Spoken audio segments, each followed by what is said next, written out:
Hello दोस्तों, आपका study with Hemant YouTube channel में बहुत बहुत स्वागत है। देखिए, ये जो डेली 11 बजे रात को क्लास चलेगी, ये प्रीमियर क्लास होगी। आधे घंटे की क्लास होगी और इसमें जीके जीएस के ऐसे प्रश्न जो पिछले किसी भी एग्जाम में पूछे जा चुके हैं, किसी भी, चाहे वो आपका एसएससी हो, रेलवे का एग्जाम हो या कोई भी एग्जाम हुआ है, जो जीके जीएस के प्रश्न पूछे गए हैं, उनका जो किरण की बुक आती है, उस बुक के सारे क्वेश्चन जो है मैं थोड़ा जल्दी जल्दी कराऊंगा। मतलब अब पहले से वीडियो अपलोड हो चुका है, लेकिन इस बार क्या किया हूँ, 4-5 वीडियो को एक साथ मर्ज करके जो क्लास है वो काफ़ी लंबी बना दी गई, जिससे आपका क्वेश्चन जो है थोड़ा जल्दी जल्दी कवर हो। तो आप इस वीडियो को ज़रूर देखिएगा पूरा। और प्लीज़ मैं आपसे रिक्वेस्ट करूंगा, अगर वीडियो पसंद आती है तो लाइक ज़रूर करना और बेल आइकन को क्लिक करके सब्सक्राइब चैनल को ज़रूर कर लीजिएगा, ऐसी कई वीडियो देखने के लिए। इसके अलावा मैं अनअकैडमी पे भी पढ़ाता हूँ, तो आप मुझे डेली सुबह 9 बजे, डिस्क्रिप्शन में लिंक दे रखा हूँ, या सिंपल आप हेमंत कुमार मिश्रा सर्च करोगे तो आपको जो है मेरी क्लासेस वहाँ पे मिल जाएंगी। डेली सुबह 9 बजे एसएससी जीडी के लिए, ठीक है, जो अभी आपका एग्जाम होना है उसका टेस्ट होता है। तो अगर आपसे कोड पूछे तो study19 कोड आपको अप्लाई करना है। वो कोड अप्लाई करके आप मुझे अनअकैडमी पे फॉलो कर सकते हैं। और बिल्कुल ये कोड जब आप अप्लाई करोगे ना, ये बिल्कुल फ्री है, ठीक है, कोई पैसा नहीं लगना है। आप मेरी सभी क्लास बिल्कुल फ्री में देख सकते हैं, क्योंकि वहाँ पे मैं सभी स्पेशल क्लास ही लेता हूँ, जिससे आपको कोई पेमेंट ना करना पड़े। तो चलिए आज की क्लास शुरू करते हैं। Thank you everyone. क्या है? तो दोस्तों ये एक बौद्ध पाठ है, यानी कि ऑप्शन डी। जी हाँ दोस्तों, मिलिंद पानो एक बौद्ध पाठ है या फिर ग्रंथ कह सकते हैं, ग्रंथ है, जो कि जो ग्रीक शासक था मिलेंडर और बौद्ध भिक्षु नागसेन के संवाद के रूप में इसको रचित किया गया है। तो मिलिंद पानो क्या है? तो वो होगा बौद्ध पाठ। नेक्स्ट क्वेश्चन, चरक किसके राज चिकित्सक थे? तो दोस्तों ये जो राज चिकित्सक थे, ये थे कनिष्क के। जी हाँ दोस्तों, चरक कनिष्क के राज चिकित्सक थे। दोस्तों चरक को चिकित्सा का जनक कहा जाता है। जी हाँ दोस्तों, चरक चिकित्सा के जनक कहलाते हैं, जो कि कनिष्क के राज चिकित्सक थे। दोस्तों इन्हें कहा जा सकता है कि चिकित्सा की प्रत्येक विधा पर समान रूप से अधिकार था। इन्होंने ही चिकित्सा शास्त्रीय ग्रंथ चरक संहिता की रचना भी की थी। तो चरक कनिष्क के राज चिकित्सक थे, इन्होंने चरक संहिता की रचना की और चरक को ही चिकित्सा का जनक कहा जाता है। नेक्स्ट क्वेश्चन, कौन सी कला ग्रीको बौद्ध कला के नाम से भी जानी जाती है? तो दोस्तों ये कला थी गांधार कला। जी हाँ दोस्तों, गांधार शैली भारतीय और यूनानी कला की सम्मिश्रण शैली है, इसीलिए इसे जो है कि ग्रीको बौद्ध कला के नाम से भी जाना जाता है। दोस्तों इस कला शैली के जो प्रमुख संरक्षक थे वो शक और कुषाण थे। तो नेक्स्ट क्वेश्चन पे चलते हैं। शक संवत किसने और कब शुरू किया गया था? शक संवत किसने और कब शुरू किया था? तो दोस्तों इसको शुरू करने वाला जो शासक था वो था कनिष्क, और कब शुरू किया था? तो वो होगा 78 ईस्वी में, यानी कि संघ संवत का जो संस्थापक था वो कनिष्क था, और इसे कनिष्क द्वारा 78 ईस्वी में शुरू किया गया था। नेक्स्ट क्वेश्चन,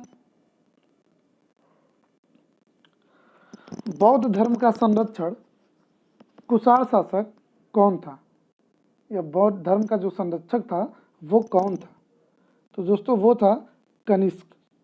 जी हाँ दोस्तों, बौद्ध धर्म का जो संरक्षक था वो कुषाण का शासक कनिष्क था। उसके शासनकाल में कश्मीर के कुंडल वन में चतुर्थ बौद्ध संगति का आयोजन भी किया गया था, जिसकी अध्यक्षता विद्वान वसुमित्र ने की थी। तो बौद्ध धर्म का संरक्षक तो वो होगा कनिष्क। नेक्स्ट क्वेश्चन,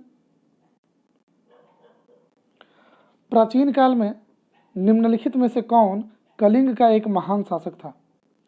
तो दोस्तों वो था खारवेल। जी हाँ दोस्तों, प्राचीन काल में खारवेल कलिंग का एक महान शासक था। अगर इसके बारे में जानकारी की बात की जाए तो इसकी जानकारी के जो मुख्य स्रोत है वो हाथी गुम्फा अभिलेख है। तो राइट आंसर होगा खारवेल। नेक्स्ट क्वेश्चन, सातवाहन का सबसे बड़ा शासक कौन था? तो दोस्तों वो था गौतमीपुत्र सातकर्णी। जी हाँ दोस्तों, गौतमीपुत्र सातकर्णी सातवाहन वंश का महान शासक था या सर्वश्रेष्ठ शासक था। तो right answer Gautamiputra Satakarni. Next question, निम्नलिखित में से विद्या की सबसे पुरानी पीठ कौन सी है? तो दोस्तों ये था तक्षशिला। जी हाँ दोस्तों, तक्षशिला विद्या की सबसे पुरानी पीठ है। यह मौर्य युग के पूर्व ही स्थापित था। तो राइट आंसर होगा हमारा तक्षशिला। नेक्स्ट क्वेश्चन, महरौली में जंग रहित लौह स्तंभ किसने स्थापित किया? तो दोस्तों वो स्थापित करने वाले थे गुप्त। जी हाँ, अगर बात की जाए तो महरौली का जो लौह स्तंभ है वह गुप्त शासक चंद्रगुप्त द्वितीय ने बनवाया था। तो इसीलिए जो राइट आंसर है आपका वो गुप्त होगा, क्योंकि गुप्त काल में किसने बनवाया था? चंद्रगुप्त द्वितीय ने बनवाया था। दोस्तों दक्षिण दिल्ली में महरौली स्थित लौह स्तंभ में चंद्र नामक शासक की विजयों का उल्लेख किया गया है। अगर बात की जाए किस धातु से बना था या किस में, तो यह स्तंभ गुप्तकालीन धातु विज्ञान मेट्रोलॉजी जिसको कहते हैं हम, उसके जो है कि समन्वित होने का ज्वलंत प्रमाण देता है ये। तो महरौली में जंग रहित लौह स्तंभ किसने बनवाया था? तो वो होगा चंद्रगुप्त द्वितीय ने। तो ऑप्शन में हमारा गुप्त है, तो राइट आंसर होगा गुप्त। नेक्स्ट क्वेश्चन, गुप्त राजा जिसने विक्रमादित्य की पदवी ग्रहण की थी वह कौन था? तो दोस्तों वह थे चंद्रगुप्त द्वितीय। जी हाँ दोस्तों, चंद्रगुप्त द्वितीय को ही विक्रमांक या विक्रमादित्य कहा जाता है। दोस्तों इनके काल को यानी कि चंद्रगुप्त द्वितीय के काल को गुप्त काल का स्वर्ण युग कहा जाता है। तो गुप्त काल का स्वर्ण युग चंद्रगुप्त द्वितीय का काल, और चंद्रगुप्त द्वितीय ने ही विक्रमादित्य की पदवी ग्रहण की थी। तो विक्रमादित्य की पदवी ग्रहण करने वाला चंद्रगुप्त द्वितीय। नेक्स्ट क्वेश्चन, गुप्त काल के चांदी के सिक्कों को क्या कहते थे? तो दोस्तों गुप्त काल के चांदी को सिक्के को रुपयक कहा जाता था। जी हाँ दोस्तों, गुप्त काल के चांदी के सिक्कों को रुपयक और सोने के सिक्कों को दिनार कहा जाता था। तो सोने का सिक्का अगर पूछेगा तो वो होगा दिनार, लेकिन हमारे क्वेश्चन में पूछा चांदी का सिक्का, तो राइट आंसर होगा रुपयक। नेक्स्ट क्वेश्चन, हरिशेन निम्नलिखित राजाओं में से किसका राजकवि था? तो दोस्तों हरिशेन जो राजकवि था वो समुद्रगुप्त का था। जी हाँ दोस्तों, समुद्रगुप्त का राजकवि हरिशेन था। हरिशेन ने ही इलाहाबाद प्रशस्ति लेख की रचना की। तो राइट आंसर होगा समुद्रगुप्त। नेक्स्ट क्वेश्चन, रोमन साम्राज्य के साथ भारत का व्यापार रोम पर किसके द्वारा आक्रमण के साथ समाप्त हो गया? रोमन साम्राज्य के साथ भारत का जो व्यापार था वो रोम पर किसके द्वारा आक्रमण के साथ समाप्त हो गया?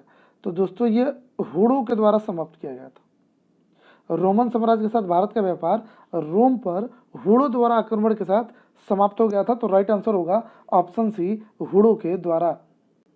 नेक्स्ट क्वेश्चन,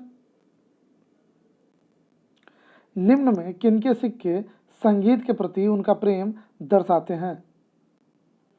तो राइट आंसर होगा गुप्तों के। जी हाँ दोस्तों, अगर बात करें तो जो समुद्रगुप्त शासक था गुप्त काल का, गुप्त वंश का जो शासक था समुद्रगुप्त, उस समय के सिक्कों पर बीड़ा वादन करते हुए उसको दिखाया गया था। यानी कि सिक्कों पर समुद्रगुप्त के बीड़ा बजाते हुए जो है कि चित्र चित्रित किया गया था, जिसकी वजह से गुप्तों को संगीत का प्रेमी माना जाता है। तो राइट आंसर होगा गुप्तों को। नेक्स्ट, निम्नलिखित में से किसको अपनी विजयों के कारण भारत का नेपोलियन कहा जाता है? तो दोस्तों वो भी था समुद्रगुप्त।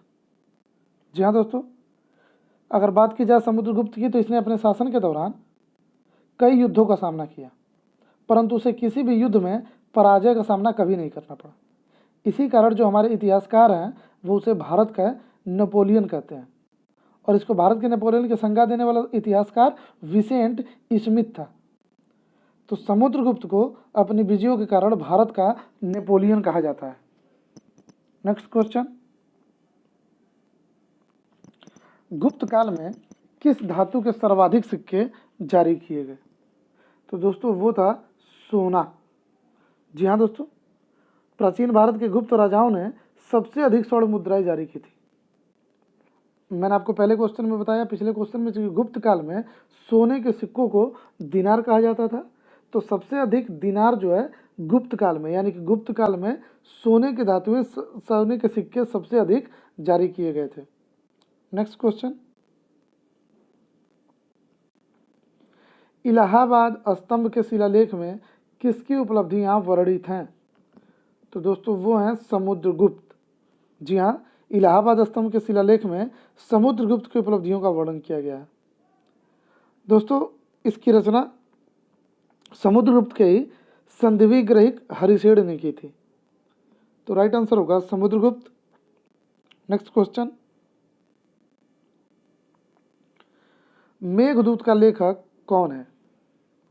तो दोस्तों जो इसके लेखक थे वो थे कालिदास। जी हाँ दोस्तों, कालिदास को भारत के शेक्सपियर के नाम से भी जाना जाता है और कालिदास गुप्तकालीन विभूति भी थे।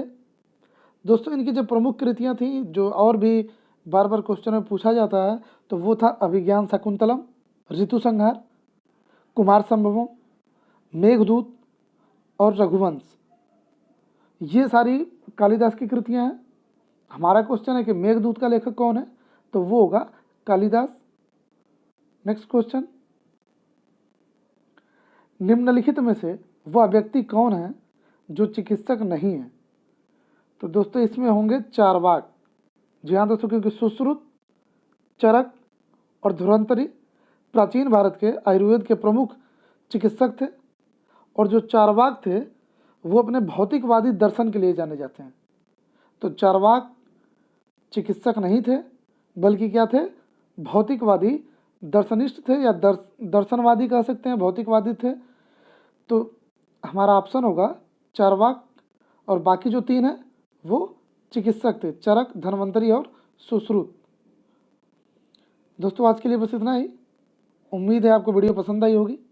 दोस्तों अगर वीडियो पसंद आई हो तो उसे लाइक, कमेंट और शेयर जरूर करें, और अगर अभी तक आपने हमारे चैनल को सब्सक्राइब नहीं किया है तो दोस्तों चैनल को सब्सक्राइब जरूर कर लें, ताकि आने वाले नए नए वीडियोज़ के नोटिफिकेशंस आपको मिलते रहें।